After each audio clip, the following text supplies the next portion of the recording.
일생 동안 당신이 반드시 읽어야 될 100권의 책 일당 100. 오늘은 저희가 그해 5월이라는 이병주 작가의 책을 읽어드리고 있고요.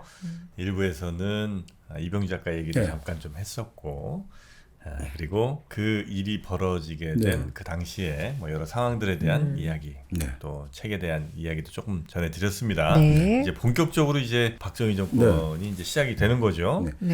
당시에 또 밤의 세계는 어땠는지 보여주는 대목이 영웅들의 밤입니다. 그러니까 62년 6, 7월 정도로 설정됩니다. 성북동에 비탈진 길을 올라가는 검은 지프 한 대가 있다 이거죠. 그런데 딱 운전사는 아부를 잘하거든요. 운전하면서. 옛날에 임금님들도 달이 좋은 밤이면 궁궐을 빠져나와가지고 소요를 하였다고 합니다.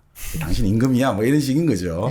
자, 그래 올라가는데 철저하게 경찰에게 보안 조치를 실시를 딱 한 거죠. 보통은 이제 그 당시 통행금지에서도 경찰관은 돌아다니는데 새벽 뭐 0시부터 4시까지 경찰관 한 명도 안 보이게 다 지시를 해놨습니다. 그러니까 아무도 없습니다. 자, 그런 다음에 딱 이제 어느 집 앞에 딱 차가 딱 서니까 자동으로 문이 쫙 열리는 거예요. 그때도 그런 게 있었나 보죠. 자동으로 문이 열리고 딱 들어갔단 말이죠. 들어가니까 전부 다 몇 명이 쫙 도열하고 있는데 그래서 검은 선글라스를 쓴 어떤 사나이가 내리더니 악수를 하는 거예요. 인사를 쫙 하는데. 나 아닌가? 검은 선글라스. 그렇죠. 인사를 해. 말도 안 합니다. 그냥 또 악수하고. 근데 마지막으로 이제 딱 악수한 상대는 이제 마담이겠죠. 딱 한마디 하는 거죠. 모시게 되어서 영광입니다. 이렇게 하는 거죠. 근데 그때 이 선글라스가 입 언저리 근육이 약간 실룩거리다는 거예요.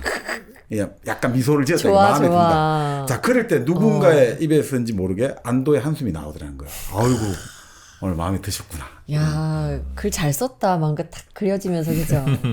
자, 그래서 이제 딱 이제 방안을 모시고 하니까 진수성찬이 깔려 있고 이 마담이 젊은 여성 2명을 이제 데리고 오는 거예요.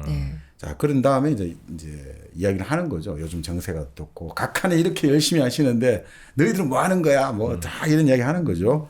자, 그렇게 해가지고 뭐 이 마담이 또 재치 있게 말을 잘 받아주는 거예요. 자, 그러면서 기분이 좋았겠죠. 선글라스가 딱 이제 이런 이야기 하는 거죠. 화장실 1시간 정도 올라가고 화장실 하니까 이게 이제 이 술자리를 파자의 신호래요. 화장실 가겠다. 자, 그렇게 해서 일어나면서 자기 부하에게 물어보는 거죠. 여기 세문 치렀어? 계산을 했어? 하니까 계산 다 했고 잔돈만 받으면 됩니다. 딱 그런데 이제 마담이 딱 보이니까 주머니에 딱 점퍼 주머니에 손을 넣어갖고 잡히는 대로 수표 뭉치를 탁 던져주는 거예요. 그러니까 우리 말하는 칠공자 놀이 하는 거죠. 그러니까 이때 이런 이야기 나와요. 자유당 시절 못지않게 돈을 막 뿌리고 다닌다더라. 혁명 정부의 사람들이. 그러니까 그 당시에 이제 그 당시에 수표를 이렇게 뿌리고 다니면 그죠? 뭐 얼마나 팁을 많이 줬는지. 그래서 결국 그때 이 마담이 그런 느낌을 가지는 거예요. 야, 결국 이 쿠데타나 혁명은 권력의 이동인 동시에 돈의 이동이구나. 권력이 돈이구나. 이렇게 하는 거죠. 자, 그런 다음에 이 마담이 이제 아주 마음에 들었나 보죠. 그 기관 쪽에서 마담을 통해 가지고 부탁이 있는 거예요. 그 아주 괜찮은 여성 2명을 선발해 다오. 그리고 그 여성 2명을 데리고 제주도에 호텔로 가다오. 우리가 모든 것을 다 완비해놨다. 호텔 이름은 다 내 이름을 해놨으니까 너희들은 들어가기만 하면 된다. 그 아주 섭섭지 않게 돈은 지불한다. 그래서 자기는 이제 뭐 마담이니까 이제 아가씨 2명을 데리고 가니까 다 이제 키를 하나씩 주면서 이제 이쪽 각각에 들어가고 절대 나오면 안 되고 어디도 움직일 수 없다. 방 안에 다 모든 게 완비되어 있고 필요한 것은 언제든지 불러라. 자, 그렇게 하고 나서 이제 오늘 만약에 여기서 그렇게 나와요. 마담이 내가 수청을 든다면 어떻게 해야 되나? 이 어떤 식으로 내가 상대를 해야 되고 또 이 사람을 내가 이 한 번을 통해서 이 사람 완전히 내가 잡아야 되는데 어떻게 해야 되나? 막 이런 이제 흔히 말하는 마인드 상상으로 이제 한번 여러 가지 그림을 그려보는 거죠. 자, 그렇게 하면서 하는데 과연 누가 올 건가? 도대체 누가 오길래? 그래서 자기 생각에는 저번에 그 선글라스 그 사람이 오는 것 같다. 근데 저번에 선글라스 왔을 때는 각하 이야기를 했거든요. 그러면 2인자쯤 될 거 아니냐 이거죠. 여기서 그는 상상에 맡기고요. 그 당시 2인자, 선글라스 낀 2인자가 있죠. 그리고 또 선글라스 낀 1인자도 있죠. 자, 그렇게 했는데 이거 제가 보니까 이 마담을 설정하는 게 나중에 이제 뭐 외국 유학도 나가고 이렇게 나오고 하는데 뭐 여러 배우가 있는데 이병주 작가하고 친한 배우가 최지희라고 얼마 전에 돌아가셨습니다.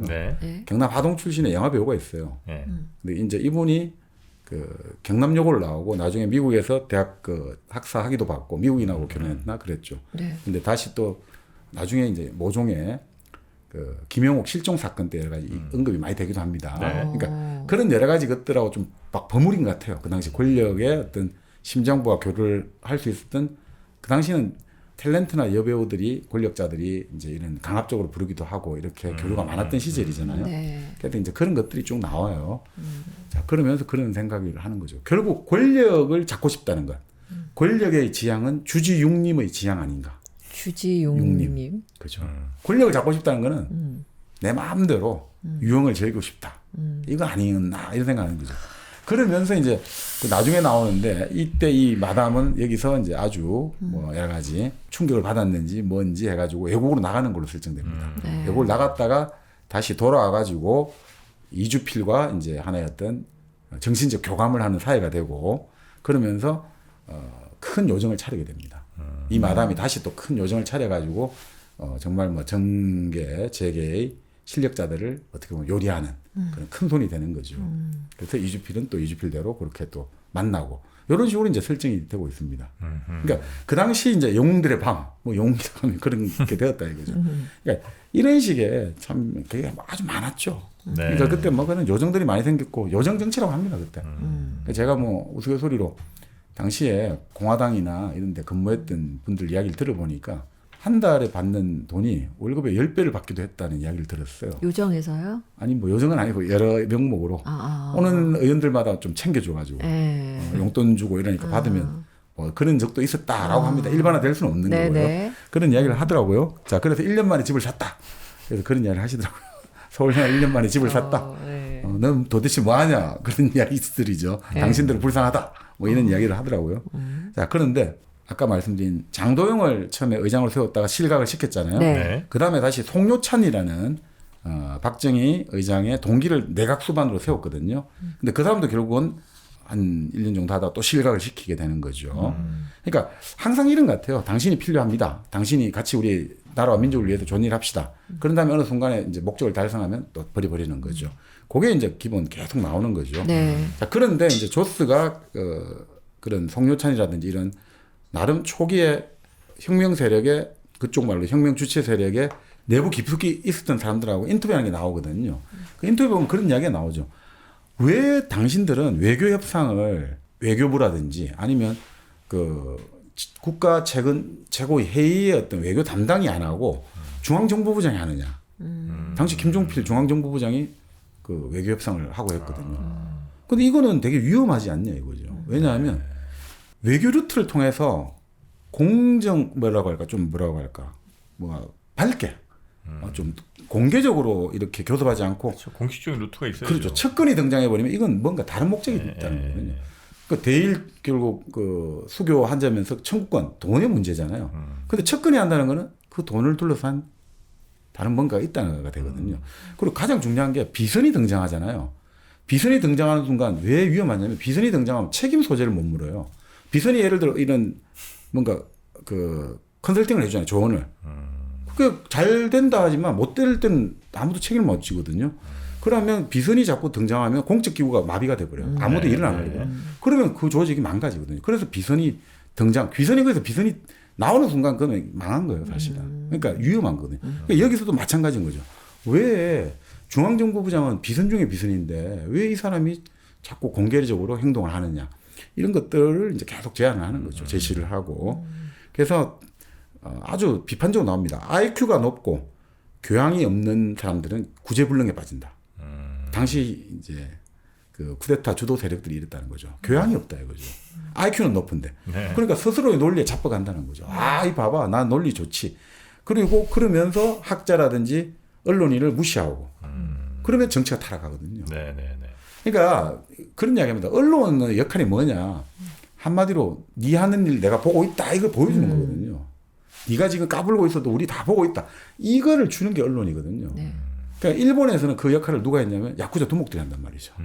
야쿠자 두목들. 정치에 대해서? 예를 들어가지고 일본에 그 20, 30년대, 40년대 그 현장사 이런 데 있지 않습니까? 현장사가 왜? 극우 조직 이런 것들. 사실은 뭐 약간의 극우 폭력 조직이라고 볼 수 있는데 우두머리에 그 이름이 한자 이름만 기억나요. 두산만인가 하는 사람이 있어요. 네. 그 사람 같은 경우는 야쿠자 두목이에요. 나름 뭐라고 할까 이제 하여튼 우파 폭력 조직이죠. 네. 근데 이 사람 같은 경우는 예를 인도네시아 인도의 독립운동가도 보호를 해줘요. 인도의 독립운동가, 중국의 뭐 독립운동가 이런 사람도 보호를 해줘요. 그리고 내가 딱 사람을 모으잖아요. 그럼 좀 과장된 것일 수도 있습니다만 2시간 만에 5만 명을 모은다는 거예요. 2시간 만에 5만 명을. 네. 그러니까 일본의 정치를 하는 사람, 경제를 하는 사람들이 항상 두려운 존재가 되는 거죠. 네 마음대로 못해. 우리가 있어. 우리 다 너를 지켜본다. 이런 거죠. 근데 그거를 보통은 언론이 해야 되거든요. 너 함부로 뭘 못해. 우리가 감시하는 누군가가 눈이 있다. 이게 이제 그 차이겠죠. 네. 그러니까 결국은 이렇게 IQ가 높고 교양이 없고 학자나 언론인을 무시하게 되면 결국 타락할 수밖에 없는 거죠. 그러니까 타락을 한다는 거는 이거죠. 내가 어떻게 하든 간에 개의치 않는다는 거야. 난 내 마음대로 할 거야. 이게 타락이거든요. 이게 제일 가장 위험하다고 보는 거죠. 자, 결국은 거기서 쿠데타에 대해서 결국 서로 논쟁이 붙는데 쿠데타는 아무리 목적이 좋아도 이거는 말이 안 되는 거다. 결국 우리가 교육을 시킬 수가 없다. 목적이 좋으면 아무거나 해도 된다. 그럼 교육이 성립이 안 되고 그다음 쿠데타는 기본적으로 반헌법적이다. 헌법을 짓밟았다. 반민주적이다. 그렇지 않습니까? 선거로 당선된 그 국회나 여러 가지를 무시한다. 네. 반민주적이고. 이런 식으로 계속해서 이제, 그러니까 이병주 작가 같은 경우는 진짜 이 박정희 정권의 여러 가지 속성에 대해서 아주 그 쿠데타라는 그 자체가 원죄라고 했기 때문에 네. 아주 비판을 많이 하고 있습니다. 근데 또 재밌는 게 그 12.12에 대해서는 별로 그렇게 비판을 안 해요. 50 세력들에 대해서는. 왜? 그러니까 사실은 이제 전두환 노태우를 위시한 신고무 세력들이 이병주 선생을 스승으로 떠받들었거든요. 존경하는 스승. 에이, 그러면은 약간. 선생님의 책을 읽고 저희들이 진짜 많이 에이. 자극을 받았습니다. 다 자기 또 좋아해주면. 뭐야, 그게. 비판의 날이 서기가 좀 힘들죠. 그러니까. 이게 참 결국 또 여러 가지 이유가 있겠습니다만 네. 근본적으로 보니까 이 동양에서는 글 쓰는 사람들은 자기를 인정해 주는 사람들한테 약하잖아요. 하나의 국사로 대접해주고 다 네. 존경하는. 그러니까 참 그런 것도 좀 있지 않겠나 생각이 좀 듭니다.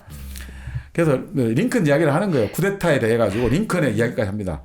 링컨이 이런 이야기 했다는 거죠. 나라의 위기를 기회로 군대가 쿠데타를 일으키고 국민이 그걸 허용해 준다면 나는 그런 나라의 시민이 결단코 거부한다. 더욱이 그런 나라의 대통령은 절대로 하기 싫다. 이런 정도로 이제 그만큼 이 쿠데타라는 것은 정말 반민주적이고 반헌법적이다. 이런 게 하는 거죠. 자, 그렇게 하면서 이제 3권으로 들어갑니다. 네. 3권으로 들어가는데 이때 이제 결국은 1960년 연말을 계기로 이제 민정 이제 이양을 해야 되는데 끊임없이 이제 둘러싸고 어떻게 권력을 가진 사람이 쉽게 내놓겠습니까? 끊임없이 민정을 이양하겠다. 나는 이제 군으로 돌아가고 절대 박정희 회장은 민정 대통령 선거 참여 안 한다. 이렇게 했다가 다시 또 그거를 뒤집고 이 와중에 김종필 정보부장은 공화당 창당 작업을 서두르고 있고 끊임없이 그렇게 되는 거예요. 그런데 네. 결국 이제 김종필 정보부장이 정보부장을 그만두고 공화당을 딱 이제 공식화 띄우는 거예요. 그러면 재밌는 이야기를 해요. 다 이제 자기들 세력들 모아놓고 최고위원들 모아놓고 강의를 하는 거예요. 이제 앞으로 우리는 정당을 만들 거다. 그러면 이제는 정당이 우위에 서가지고 국정을 처리하게 된다. 이제는 정당 정치로 가야 되니까 이제는 군대 최고위원 이건 아니고 군대 갈 사람은 군대 가고 당신들은 군복 벗고 이제 정치를 해라. 네. 정당이 우위에 서게 되고 그리고 정당은 국회의원하고 당원, 사무국의 이원 조직인데 사무국이 당원이 우위에 서게 된다. 당원 중심주의 여기서부터 나옵니다. 뭐냐? 국회의원은 당선도 할 수 있고 낙선도 할 수 있다. 그러니까 이들의 이념과 당성으로 이제 뭐 왔다 갔다 하면 안 되고 딱 그냥 당을 지키는 사무국과 핵심 당원들 이 사람들의 어떤 철저한 이념과 철저한 당성으로 이 당이 운영돼야 된다. 그러니까 어떻게 돼? 당원 중심, 당 사무처 중심. 그 말은 뭐냐? 그 당 사무처 사람들 전부 누구? 내 부하들. 김종필의 부하들. 그게 다 난리가 나는 거죠. 이렇게 되면 제가 다 먹는 거 아니냐. 지금도 자기가 권력 2인자인데 왜 다 먹냐. 그러니까 반발이 일어나고 하니까 막 박정희 의장도 이 도저히 반발이 어느 정도 누구를 때려야 되거든요. 아, 좋아. 난 민정 불참할게. 그리고 김종필은 나는 그냥 모든 거 다 버리고 초야의 몸이 되겠다. 나는 다 이제 아무것도 안 하고 나는 해외로 떠나겠다. 이런 식으로 이제 하는 거죠. 자, 그러면서 근데 머리가 참 좋아요. 이쪽 사람들이. 자, 나는 이제 민정 불참하겠다고 박정희 딱 선언을 했잖아요. 자, 그러니까 조건을 내건 거예요. 내가 민정불체할 테니까 이제 모든 야당 정당들도 5.16 혁명 이념에 동참하겠다고 다짐을 해라. 그러면 나는 이제 민정불체하겠다. 자, 그래서 모든 야당 정치인들이 와서 다 하는 거야. 아, 우리 5.16 혁명을 이어받아. 그럼 어떻습니까? 야, 영리하잖아요, 진짜.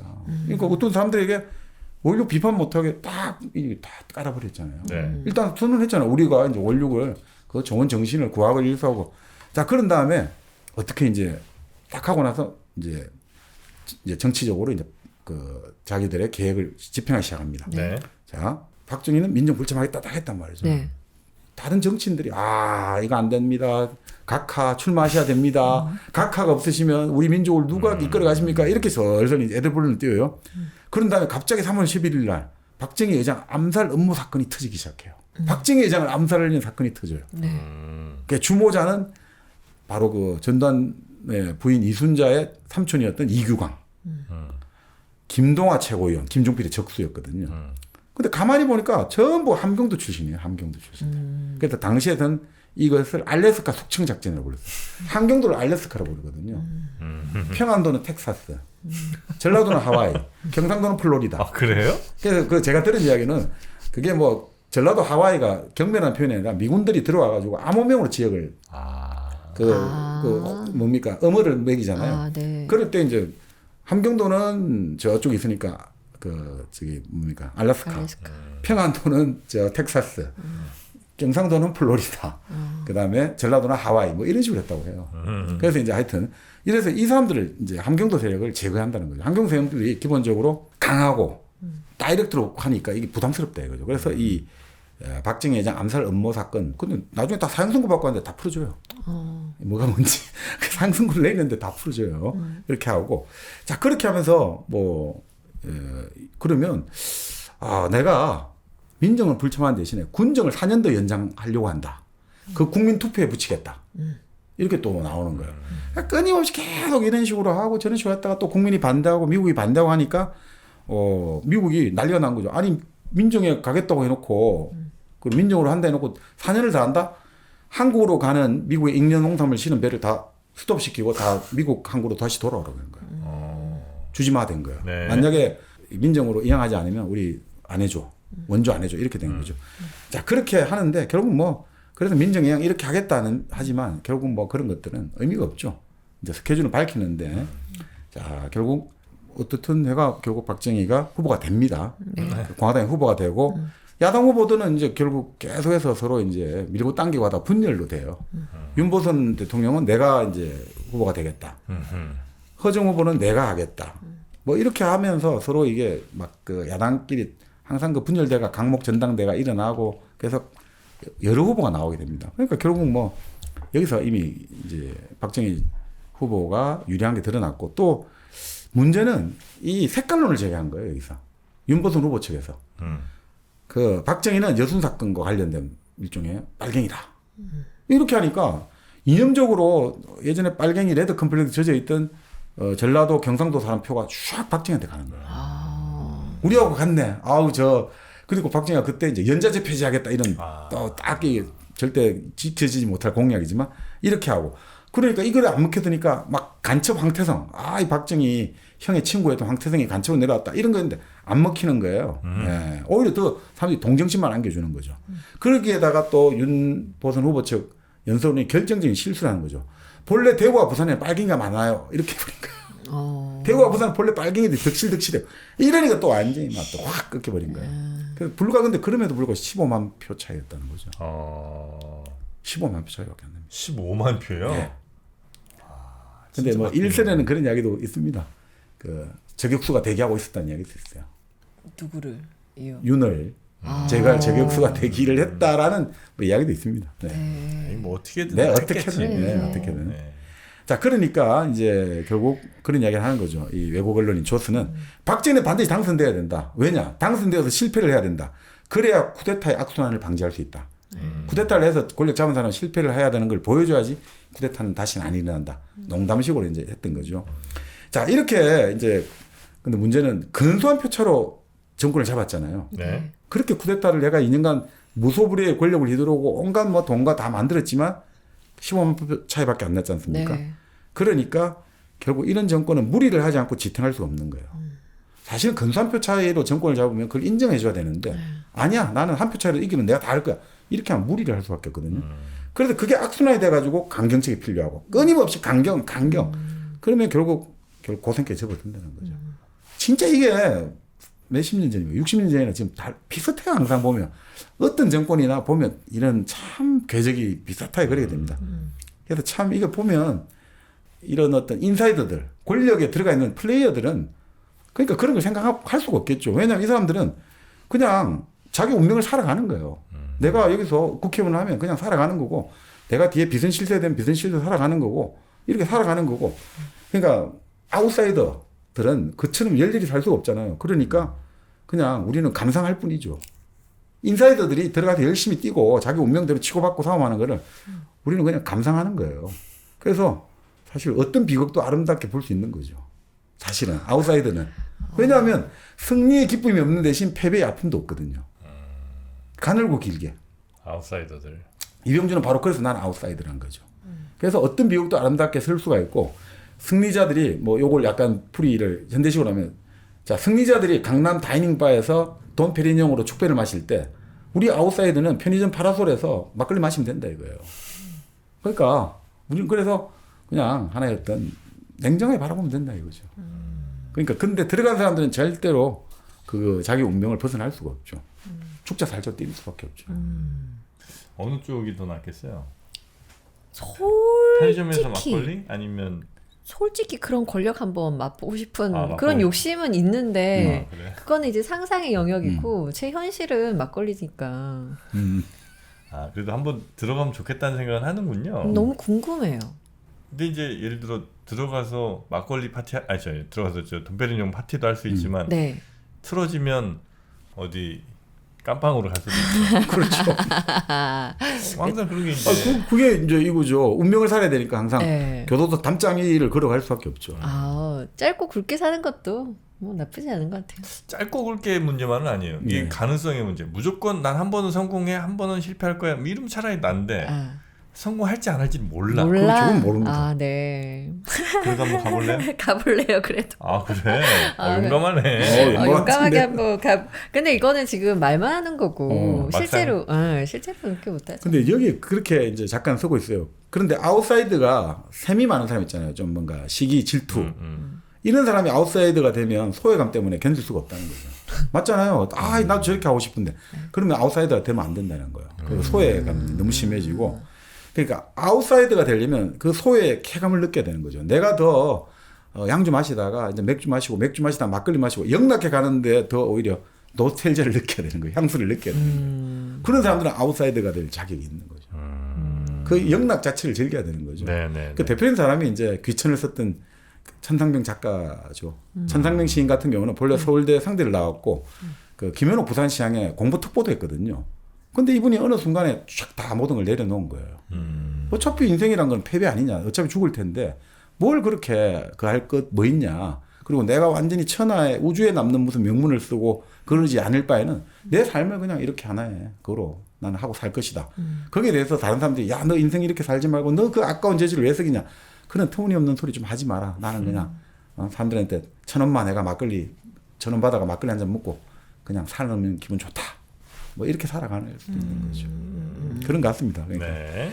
자 그렇게 해서 이제 결국 뭐 한 2년 7개월 살다가 이제 대통령 취임을 하면서 이제 대통령 특사로 풀어주게 되는 거예요. 본래 이제 10년형을 받은 사람은 절반만 이제 형기를 이제 탕감해 주는 건데 당시 이 이병주 작가의 육촌 형님이 중앙정보부의 넘버 3였어요. 이병두 변호사라고 이분이 있었거든요. 그러니까 자기 육촌 동생이잖아요. 네. 그러니까 또 여러 가지 또 박정희 대통령의 친구기도 하고 해가지고 여러 사람들이 또 많은 힘을 보태가지고 징역 10년인데 이 사람은 2년 7개월만 살고 이제 추록하게 된 거죠. 네. 참 이런 말이 있습니다. 인생 어느 곳인들 이별이 슬프지 않을까마는 감옥에서의 이별처럼 창자를 잘라내는 듯한 슬픔은 없다. 그 남아있는 사람한테 나만 나가고 당신을 혼자 두고 어떻게 나가지? 이런 진짜 같이 있다가 얼마나 그 가슴이 아프겠습니까? 그런 얘기를 하죠. 그래요? 별로 그렇게 슬플 것 같진 아, 않은데. 그게 그렇지 않습니다. 진짜. 같이 감옥에 있던 사람하고. 그럼요. 정 그렇게 뭐 아쉬워 그러면. 그럼 있어. 이렇게 되는 뭐 거예요? 커피라도 하나 두고 오면 아. 되고. 어떤 게? 커피 우정. 커피. 네. 네. 커피라도 하나 남겨놓고. 근데 아마 막 콜드브루나 이렇게 드시기는 쉽지 않으니까 아르테미스를 네. 한 200봉 정도 넣고 오시면 네. 마음이 좀 편치 아, 않으실까. 네, 그런 생각이 좀 들긴 합니다. 그럼 우리 정프로님 만약에 깜빵 가시면 제가 사식처럼 넣어드릴게요. 내가 왜 그런 데를 가지요? 네. 신기한 일이네요. 네. 네. 여러분이 계신 그곳이 어디든 깜빵이 됐든 학교가 됐든 연구소가 됐든 네. 여러분의 기분을 늘 좋게 만들어줄 아르테미스 네. 한 잔 드셔보시면 어떨까 싶습니다. 보니까 아르테미스 같은 이 동결건조 커피는요. 네. 생산량이 소비를 따르지 못하는 것 같더라고요. 왜냐면 이제 만드는 과정이 굉장히 복잡하대요. 네. 향을 잘 잡아 넣어야 되기 때문에 그래서 그 과정을 아주 지금 힘들게 이어나가고 있는 1kg 커피의 아르테미스. 여러분이 빨리 아마 드시면 잘하면 이제 더 이상 안 만들 수도 있을 것 같습니다. 워낙 힘들다고 하더라고요. 아 진짜요? 네. 그러면은 생산될 때 빨리 마셔봐야겠네요. 빨리 알것 같습니다. 자, 1kg 커피에서 만나는 아르테미스 그리고 수많은 또 좋은 드립백 커피, 뭐 콜드브루 네. 맛있게들 즐겨 보시기 바라겠고요. 그 감옥에서 원래 근데 뭐 가석방 이런 것들도 최소 기준이 뭐 3분의 2 혹은 뭐 절반 이상의 그 형량을 채우고 맞다. 그게 있는데 네네. 이때 당시야 뭐 그게 있겠습니까? 뭐 그냥 권력자 마음이죠. 마음대로 가는 거지. 자, 63년 11월 17일 박정희 대통령이 취임을 하는데 이 취임사에 아주 특이한 대목이 있어요. 여한 이유로도 성서를 읽는다는 명분 아래 촛불을 훔치는 행위가 정당화될 수는 없습니다. 이게 참 특이한 대목이에요. 여한 이유로 성서를 읽는다는 명분 아래 촛불을 훔치는 행위는 정당화될 수 없습니다. 그래서 외신 기자들이 그럼 쿠데타로 정권을 훔칠 수는 있다는 것인가? 뭐 이런 식으로 야유를 했다는 거예요. 네. 아니 이런 좋은 말이니까 목적이 수단을 정당하지 못한다 이 말이잖아요. 네. 근데 본인은 쿠데타로 정권을 훔쳐놓고 왜 이런 말을 넣었을까라고 이제 외신 기자들이 야유했다 뭐 이런 식으로 대목을 넣고 있습니다. 장발장 얘기를 좀 쓴 건가? 그렇죠. 그렇게 한데 좀 이상하죠.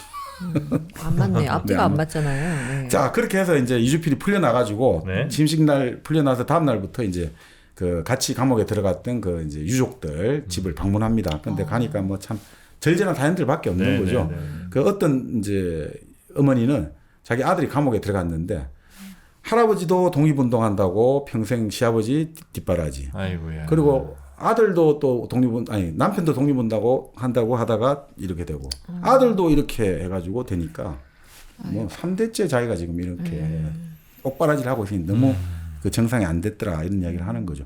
그 사실 참 이런 게 많아요. 독립운동 하다가 여러 가지 집안이 또 여러 가지 사회주의 운동을 했다 해가지고 많이 제대로 대접을 못 받은 집안이 결국 그 안동의 이육사 선생 집안하고 부산 기장의 동네 박차정 의사 집안이죠. 그 이육사 선생 같은 경우는 이제 동생 뭐 거기도 다 집안이 전부 독립운동 한다고 했는데 또 동생 그 이원조 그 북한 쪽의 남로당으로 가서 숙청당했습니다. 그렇게 되니까 또 이제 사회주의 계열하고 해가지고 참 힘들었고 박차정 의사 같은 경우도 여성인데 그 남편이 바로 그 의열단 단장 의백 김원봉. 근데 이제 여기는 이제 해방 이후 1년 전에 이제 사망을 했거든요. 결국 중국 땅에서 숨이 거뒀는데 여기는 자기 아버지도 박차영 의사의 아버지도 그 경술국치위에 자결을 했고 그다음에 자기 형제 남자 형제 2명이 한 명은 신간의 독립운동 한 명은 의열단하다가 또 감옥에서 옥사했고 본인도 중국에 가서 독립운동하다가 옥사했고 그러니까 여기도 완전히 뭐 이렇게 된 거죠. 근데 문제는 해방 이후에 또 왔는데 그 김원봉이 북한으로 가면서 또 이제 북한하고 친북이다 이래가지고 또 남아있는 요 가족들이 되게 힘들어진 거죠. 그래서 그 부산 동네 민중병원을 했던 그 박찬일 열사의 막내 동생이 박문화라는 분이 계셨는데 그분 같은 경우는 어마어마하게 힘들었던 거죠. 다 이제 완전히 연좌제 걸려갖고.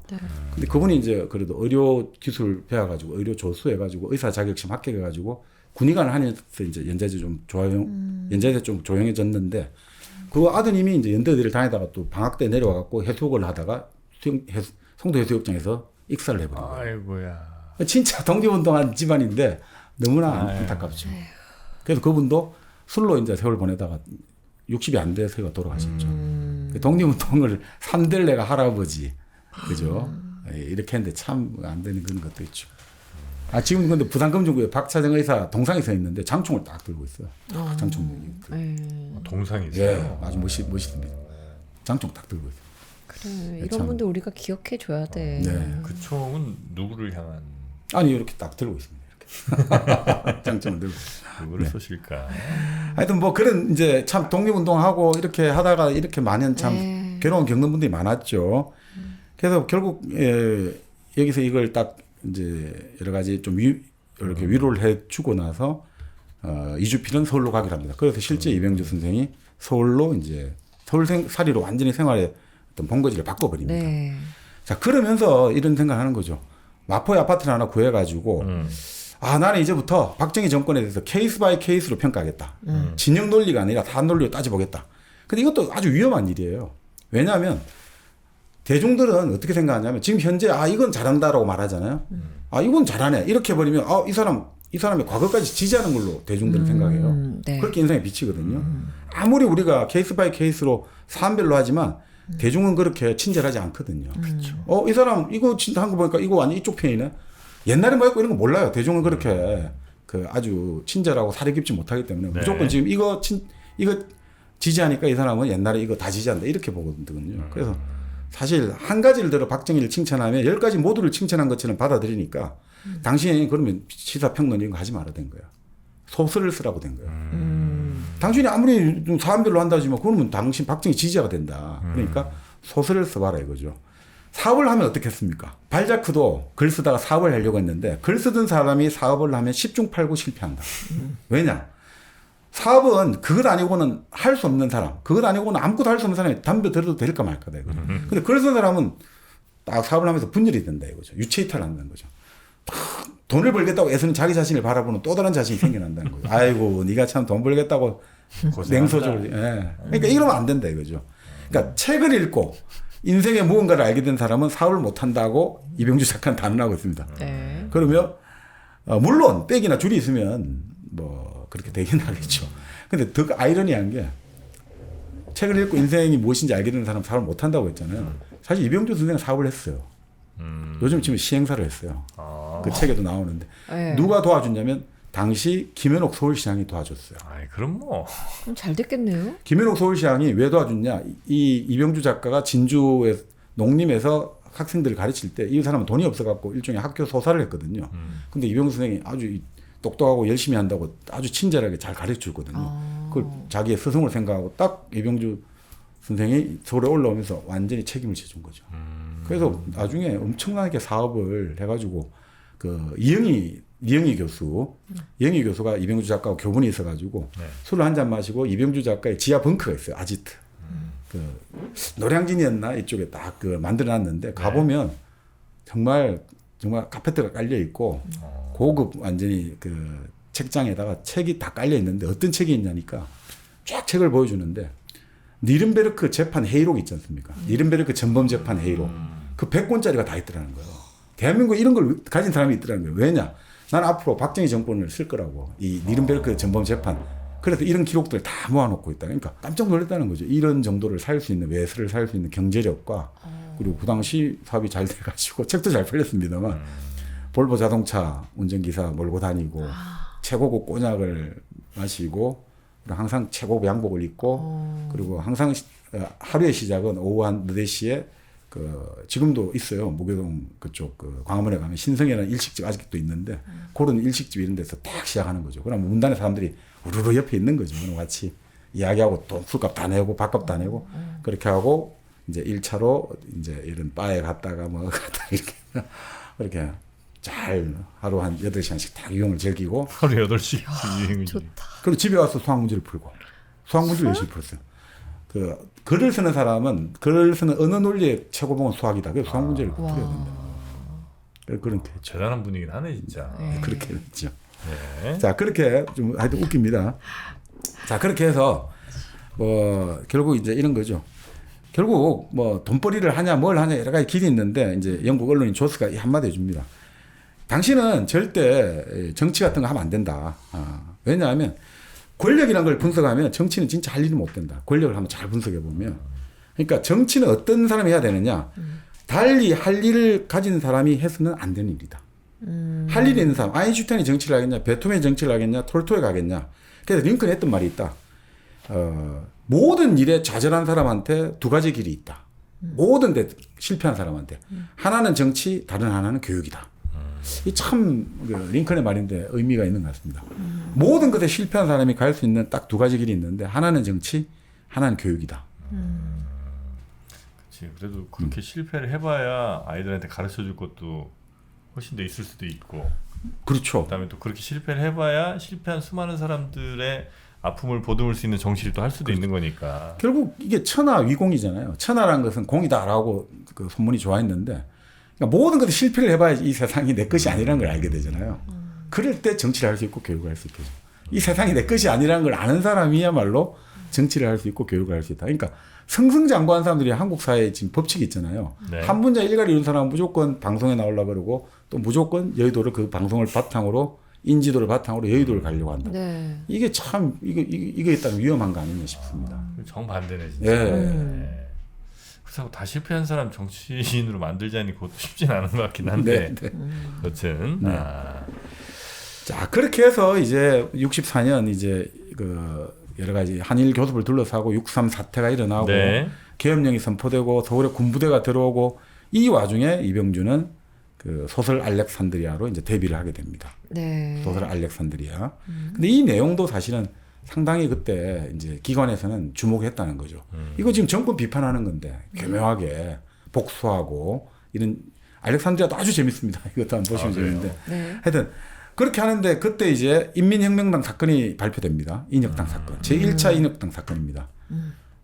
41명이 구속되고 16명이 수배됐거든요.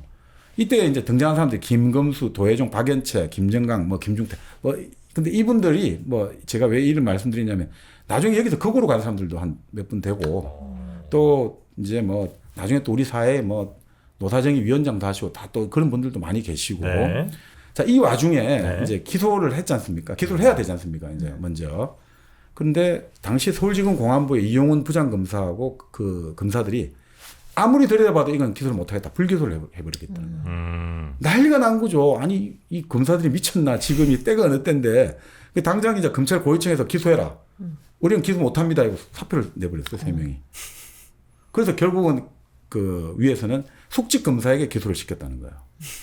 근데 이 사람들은 우리는 검사의 양심을 걸고 기소를 할 수 없습니다. 아주 기백이 넘치죠. 네. 네. 그러니까 그렇습니다. 그때는.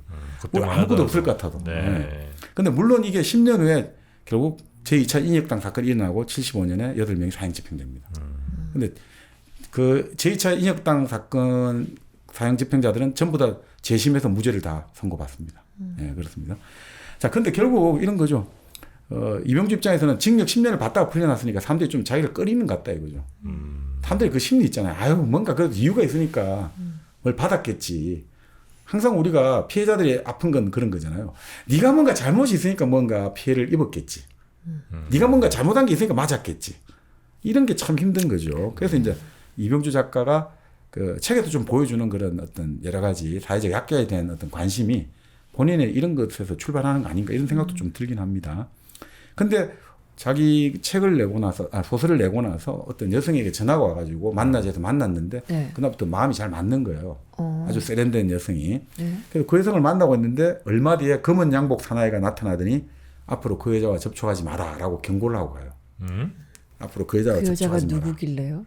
그러니까 이제 그 여자가 아까 말한 영웅들의 밤에서 나오는 이제 마담? 마담입니다. 그 마담이 도대체 어떤 일이 있었길래 그날 밤에 이제 외국을 나갔다가 다시 돌아왔는데 어떤 남자를 만나도 만나지 마시오라고 이제 경고가 온다는 거죠. 그래서 이제 여기서 이 여성이 프랑스에서 이제 짐을 많이 가지고 왔는데 이반 데니소비치의 하루라는 네. 솔제니친의 소설 영역본을 가지고 와서 선물로 주는 거예요. 그래서 이제 자기가 이제 솔제니친하고 비교를 해보는 거예요. 솔제니친도 스탈린을 비판했던 한마디로 징역 8년 살고 유형을 3년 살아요. 징역을 8년 살았습니다. 네. 한마디 말 잘못했다고. 그리고 암까지 알아요 그때. 암도 알았는데 치료도 안 해줘요 제대로. 그런데 솔제니친이 살아남은 이유는 수학을 전공했기 때문에 살아남았어요. 수학이랑 무슨 상관이? 솔직히 수학 그러니까 문학을 하고 싶은데 집에 돈이 없어가지고 네. 수학을 전공해갖고 이제 수학 이제 학자 교사였거든요. 네. 수학을 이제 그 교도소에 하는 사람이 없고 다른 연구소에 사람이 없으니까 솔제니친이 4년간 깜뽕에 있고 다른 수학 연구소에 파견 가는 식으로 4년을 버틴 거예요. 네. 그래서 살아난 거예요. 8년만 감옥에 있었으면. 아. 그리고 유형을 또 떠났잖아요. 유형을 떠났는데 먹고 살 거 없잖아요. 수학을 아이들한테 가르쳐서 그걸로 수학과외로 먹고 산 거예요. 그러니까 솔제니친은 수학이 아니었으면 진작에 죽은 거예요. 먹고 살 게 없을 때 감옥에 있을 때 이럴 네. 때 사과 생각 진짜 많이 났을 텐데. 아, 사과. 네. 우리나라 사과 얼마나 맛있습니까? 네. 솔제니친도 아마 먹어봤으면 음. 영주 은하수 은하수 사과. 사과죠. 네. 지금 늦가을 뭐 이럴 때가 지금 사과 참 맛있는 제철인 것 같더라고요. 맞습니다. 네, 지금 집에 저도 냉장고에 한 몇 봉지 지금 사놓고 냉장고에 이렇게 하나씩 까먹고 있는데 네.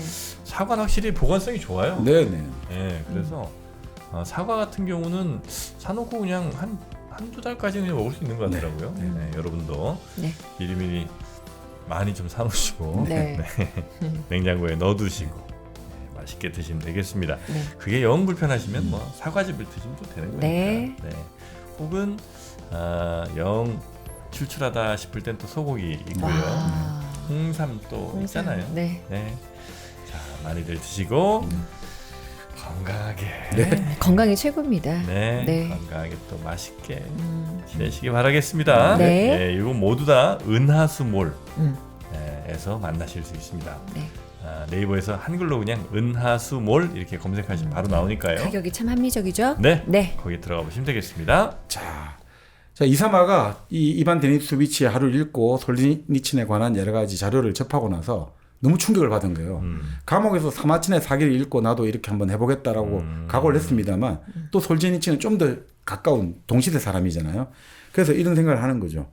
아니, 이 사람은 나보다 더 어려운 처지에 있음에도 불구하고 이 좋은 소설을 써냈는데 나는 어떻게 해야 되겠는가 각성을 하게 된 거죠. 자, 그러면서 이걸 생각하게 된 거죠. 결국 예술을 통한 인간의 승리라는 걸 느끼게 됐단 말이죠. 네. 아무리 스탈린이 가혹하게 해도 이 사람을 꺾지 못했다. 이번에 뭐 결국 우리가 그 한강에 소년이 온다 이런 것도 결국은 뭐 이런 거죠. 총이 무너뜨린 인간의 삶을 그 한글로 다시 이렇게 세운 게 한강의 문학이었죠. 그죠? 그 총칼이 무너뜨린 인간의 진실을 한글로 다시 이렇게 세운 게 결국은 한강의 문학이다. 바로 이런 거 아닌가 싶습니다. 그래서 네. 자기가 예술을 통한 인간의 승리가 있구나. 이 방법이 있구나. 소설을 통해서 내가 역사의 법정에, 역사의 심판에 앞서서 문학의 법정에서 내가 단죄를 내리리라. 그래서 문학은 자기 위안인 동시에 복수입니다. 내가 이 세상에 대해서 하는 복수입니다. 자기를 위안하는 동시에. 그래서 이제 결국 그런 느낌. 솔제니친을 통해 가지고 이런 방법이 있구나라고 이제 생각을 하게 된 거죠. 자, 그러면서 이제 뭐 여기서 계속 드골 이야기가 많이 나옵니다. 제가 생각에는 박정희하고 대비를 하기 위해서 계속 드골밖에 안 나옵니다. 끊임없이 드골은 이랬고 이런 사람이었고 드골은 이런 사람이었고. 그래서 언론이 그 당시 또 이제 언론 가지고 여러 가지 문제가 많으니까 드골은 이제 드골이 앞으로 정치가 클 것 같으니까 네. 드골의 후원자가 큰 돈을 가지고 옵니다. 당신 앞으로 언론사 하나 필요할 거요.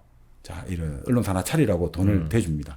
그러니까 드골이 그 돈을 가지고 사람들을 시켜요. 언론을 좀 만들 사람들을 찾아와 해가지고 그 사람들에게 돈을 줍니다. 네.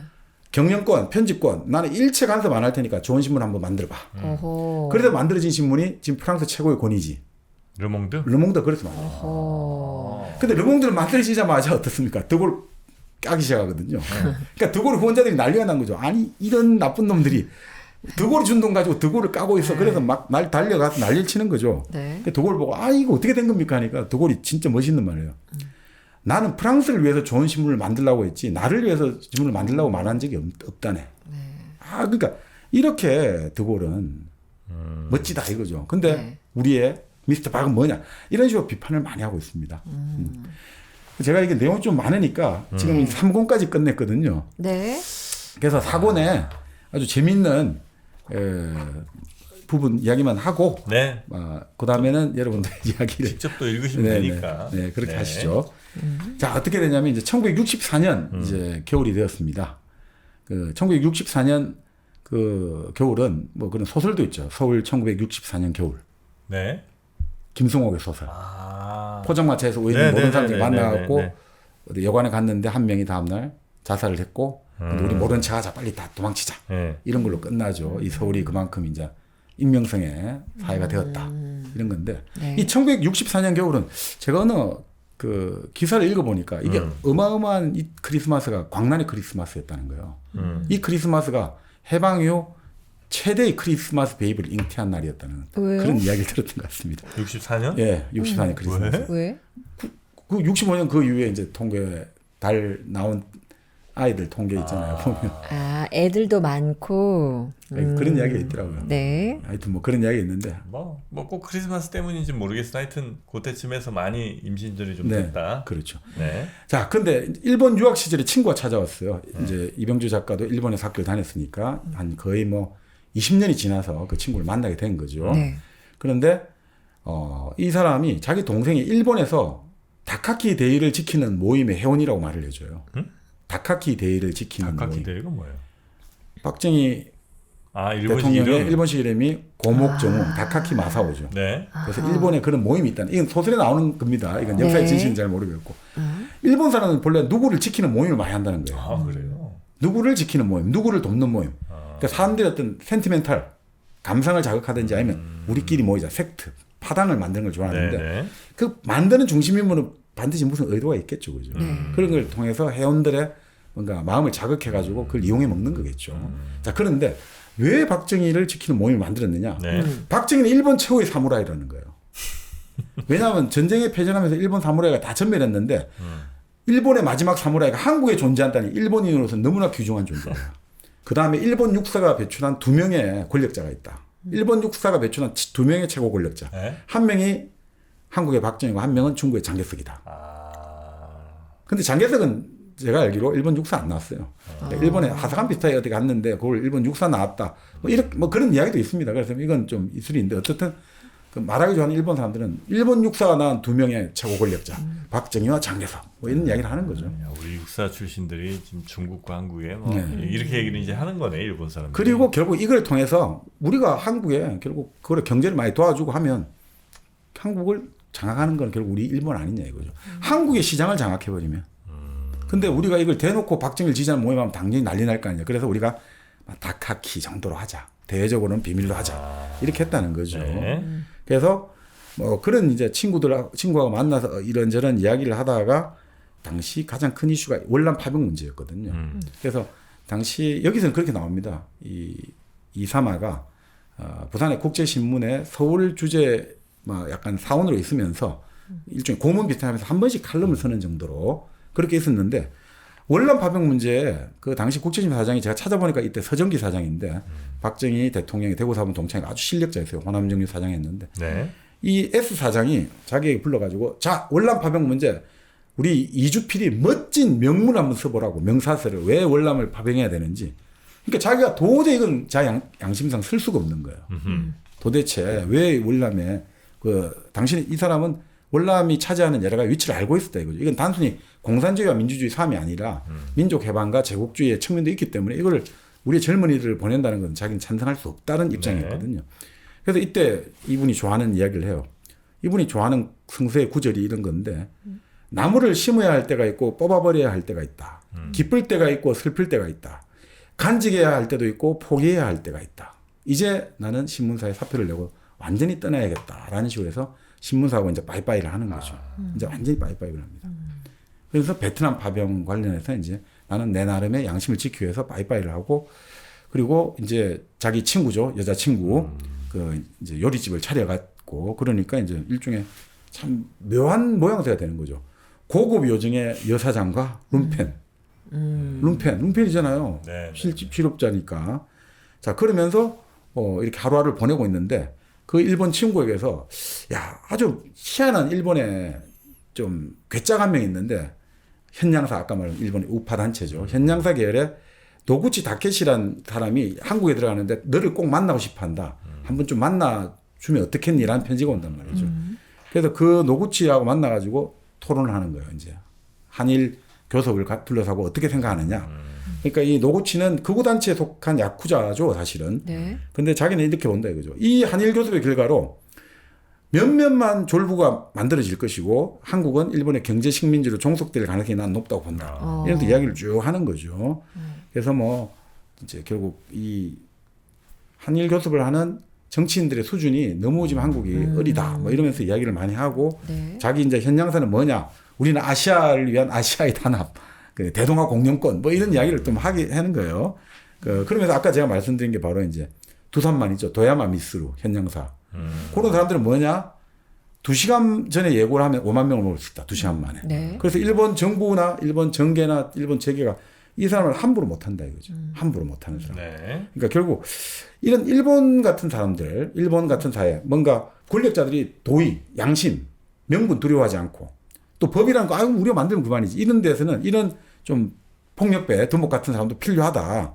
그 사람들이 어디서 눈을 부릅뜨고 지켜보고 있다 생각하면 정치를 마음대로 못할 거 아니냐 이거죠. 서양은 저널리스트, 언론이 그 역할을 한다 이거죠. 근데 동양에서는 우리 일본에서는 이런 사람이 있어야 된다라고 보는 거죠. 사실 기자가 그 역할을 해야 되는 겁니다. 기자의 역할은 그러니까 이병주 작가 맨날 하는 이야기가 기자가 돈을 좋아해서 돈을 벌려고 기자를 하면 미친 놈이고 출세를 내고 기자를 하면 그거는 완전히 썩어 빠진 놈이고 이런 식으로 이야기를 나와요. 그래서 일본의 그 시바리 요타로 같은 사람도 그런 이야기를 해요. 기자가 되려면 첫 번째 조건이 권력을 싫어해야 돼요. 권력. 힘가진 사람을 싫어해야 돼 본능적으로. 그리고 다른 사람들한테는 친절하게 대해야 돼요. 그리고 글을 쓸 때는 머리와 글로 써야 돼요. 발로. 머리와 발로 써야 돼요. 네. 그러니까 그렇게 돼야 되는데 그렇게 되면 안 되고 하여튼 자 그렇게 하는데 그런 기자가 많지는 않겠죠. 그러니까 사실은 이제 그런 이제 이런 폭력 조직들 있지 않습니까? 이런 폭력 조직 관련 사람들이 사실 정계적으로 좀 무섭거든요. 왜냐하면 일본의 국가 사회주의자 아주 일본 사상계의 좀 천왕이라는 사람이 있어요. 기타이키라고. 그 일본의 1936년에 일본 황도파의 2.16 사건의 거의 이제 실질적인 정신적인 대부였거든요. 이 사람이. 사형 집행이 됩니다만. 네. 이 사람 같은 경우는 그 당시 일본이 1931년 이럴 때 뭐라고 할까요? 막 일본의 재벌 총수나 이런 사람들을 막 테러해가 죽이고 이런 게 유행이었거든요. 그 무섭잖아요. 아무리 경비를 잘해도 칼 들고 총 들고 와서 죽이니까. 근데 그 잡혀간 테러리스트가 이 기타이키를 존경하고 막 편지를 보내는 거예요. 나는 선생님의 사상에 영향을 받아서 했다. 기타이키라는 이 사람이 이 편지를 재벌들한테 보내요. 너 죽기 싫지?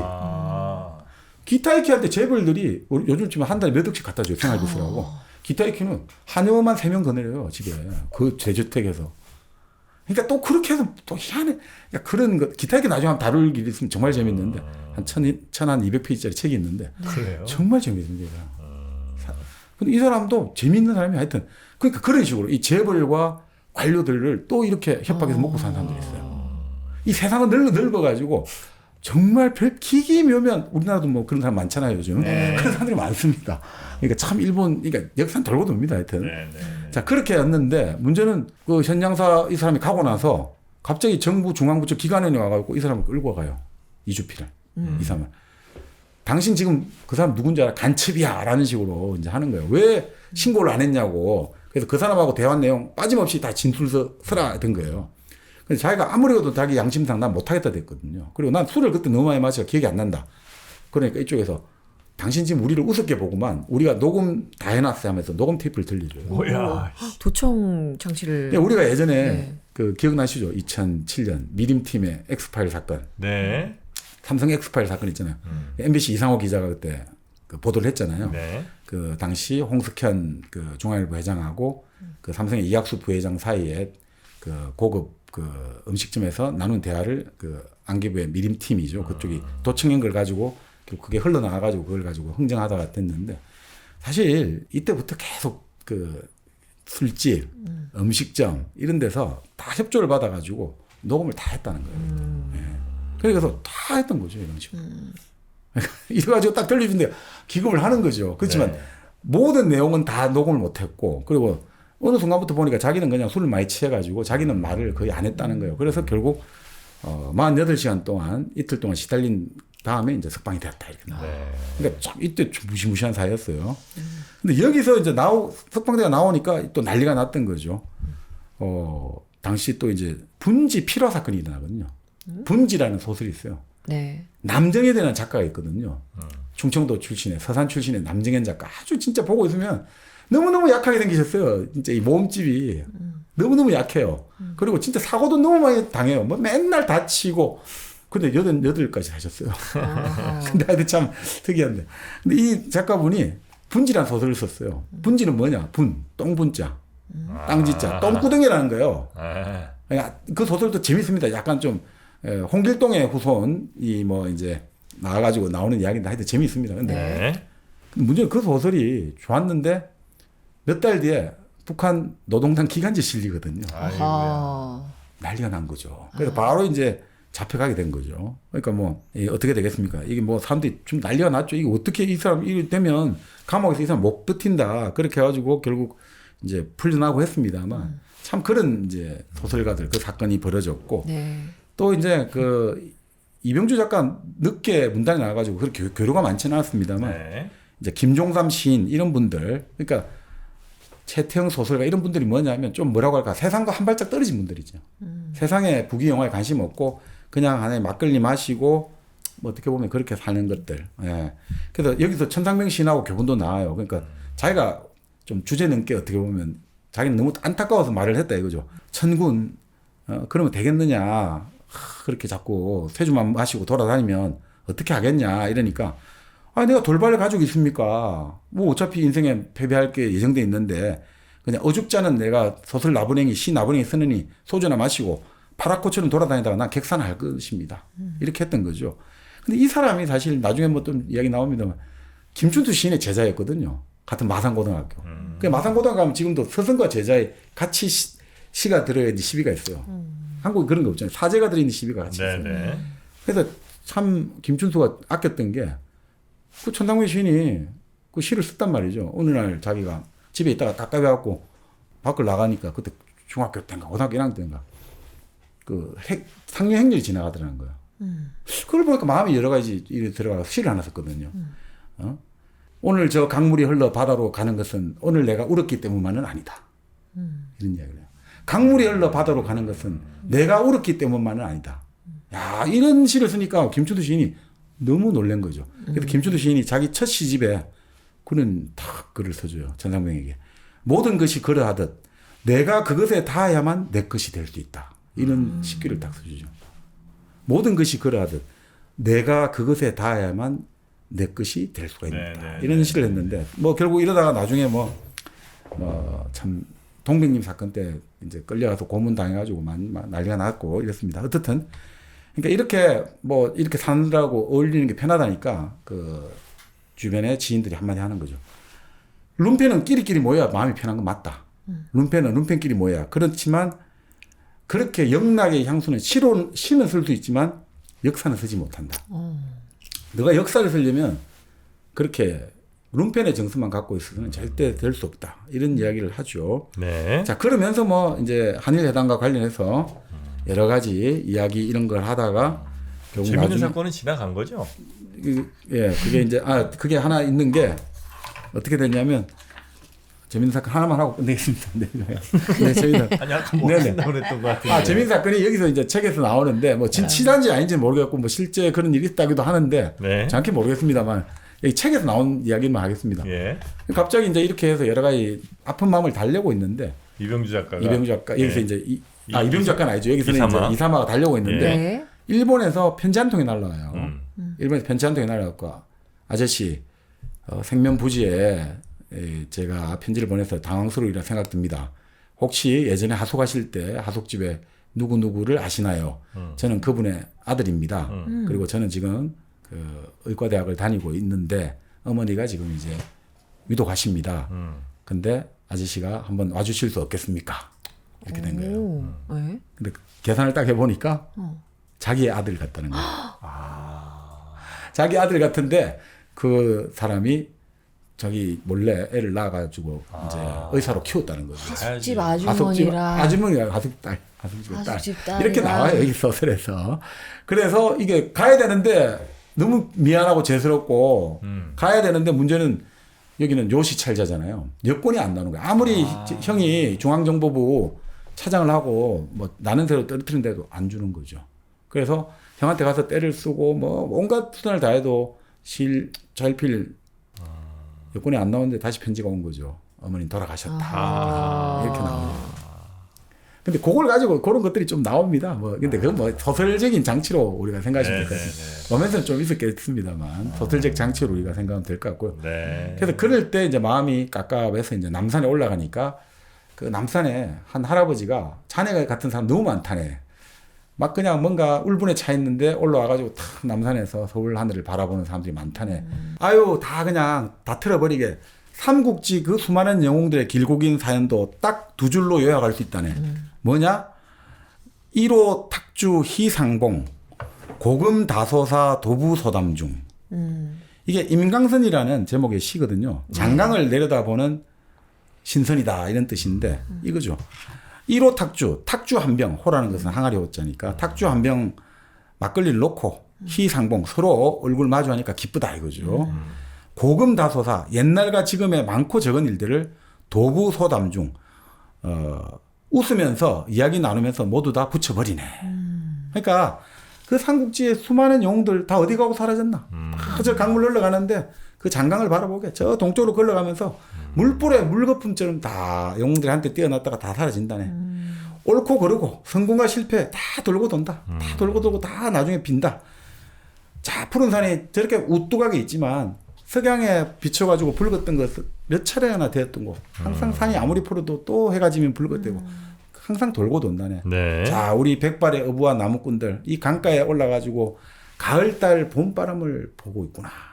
그러니 우리 한 병에 막걸리를 놓고 서로 기뻐하면서 얼굴 서로 맞으면 기뻐하면서 그 고금의 많은 일들을 우리 이야기하면서 웃으며 이야기하면서 다 붙여버리는 이게 바로 소강호 아니겠습니까? 네, 네. 소강호죠. 강호에서 어떻게 보면 인간의 오만함을 비웃던 뭐 이렇게 아니면 오연하게 쫙 털어버리자.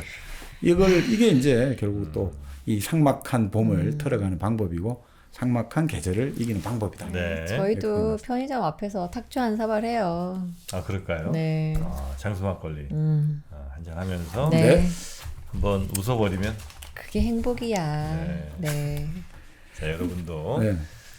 뭐 고민이 또 나름 많으시겠죠. 뭐 이런저런 또 걱정도 많으실 텐데 그렇다고 그 걱정을 계속해서 머리에 이고 지고 있는다고 꼭 그게 해결되는 건 아니니까요. 네. 한 번 정도는 또 그렇습니다. 가끔씩 그렇게 편의점에서 막걸리 한잔 하면서 네. 웃어버리시는 것도 네. 그런 여유도 좀 필요하지 않을까 생각이 좀 듭니다. 이병주 작가님 글 멋지게 쓰시네요. 네, 네. 아, 그 하나만 제가 마지막 결론을 해야 될 것 같아요. 그죠?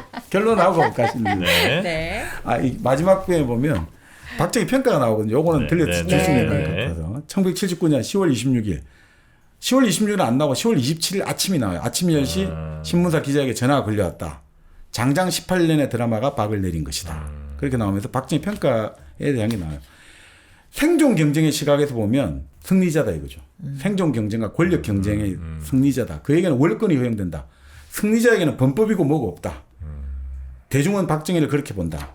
나라를 잡는 일이 쉽지 않은데 이겼다. 권력자가 되기만 하면 대중은 외경하고 외복한다. 큰 도둑놈을 영웅시한다. 민주주의 원칙을 갖고 그를 재려고 하면 대중은 비웃는다. 그러나 쿠데타를 해서 반민주주의. 그의 정치는 쿠데타의 연속이었다. 법률의 이름 아래 반법치주의. 고도성장한 사실이나 부익부 빈익빈 부정부패와 부정축제의 부작용이 컸다. 그러나 무엇보다 동정할 수 없는 것은 죄 없는 조영수를 비롯한 청년들의 죽음이다.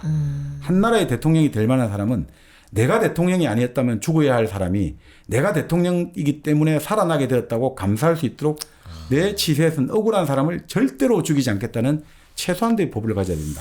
대통령의 사명은 국민의 생명과 재산을 보호하는 거. 이게 제 첫 번째라는 거죠. 그래서 대통령은 무조건적으로 국민의 생명에 최대한 관심을 쏟아야 한다. 그래서 다시 또 얘기합니다. 링컨은 남북 전쟁의 와중에서도 사형 집행을 결재한 것은 단 한 건이었다. 후세의 역사가는 돈이 아니라 사람으로 평가할 것이다. 500년의 역사책은 박정희를 어떻게 평가할까? 고려사의 무인정변을 일으킨 정중부가 차지한 스페이스 정도? 그 정도가 아닐까? 인생도 역사도 다 허망한 것이다. 이렇게 끝낸 것 같습니다. 알겠습니다. 이 책 마지막쯤에 나오는 거예요? 네. 그러니까 결국 뭐 허망하다 이렇게 나오죠. 그래서 이병주 작가는 어떻게 보면 그래서 상당히 맥이 빠지게 하는데 결국은 우리가 혁명을 하겠다, 우리가 반혁명을 하겠다, 여러 가지 뭘 하겠다는 것, 그것은 결국은 허망한 정렬이었다. 허망한 정렬이었다. 그렇지만 정렬이 있기에 허망하지 않다라고 해석할 수도 있겠죠. 네.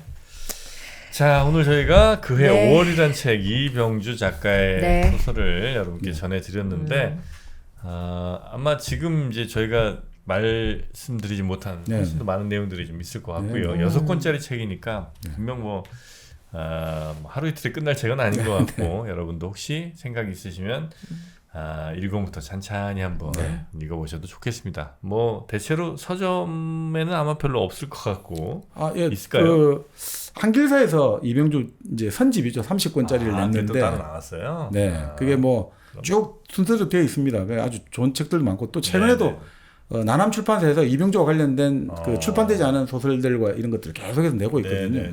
그래서 사실 그 60대 이상 이병주 팬분들이 아주 많거든요. 그래서 지금도 이제 하동에서는 이병주 문학제가 있습니다. 나림 문학제 어허. 매년 열리고 있습니다. 네. 네. 뭐 도서관 같은 데서 얼마든지 뭐 네. 보실 수 네, 있을 네, 테니까 네. 네, 이렇게 한번 책 보고 싶으신 분들께서는 또 직접 책 읽어보시는 것도 좋겠습니다. 네. 자, 책을 사랑하는 여러분과 함께 하겠습니다. 저희는 일당백 다음 시간에 더 재밌는 책, 더 의미 있는 책 갖고 여러분 찾아뵙도록 하겠습니다. 함께해 주신 여러분 고맙습니다. 고맙습니다. 감사합니다.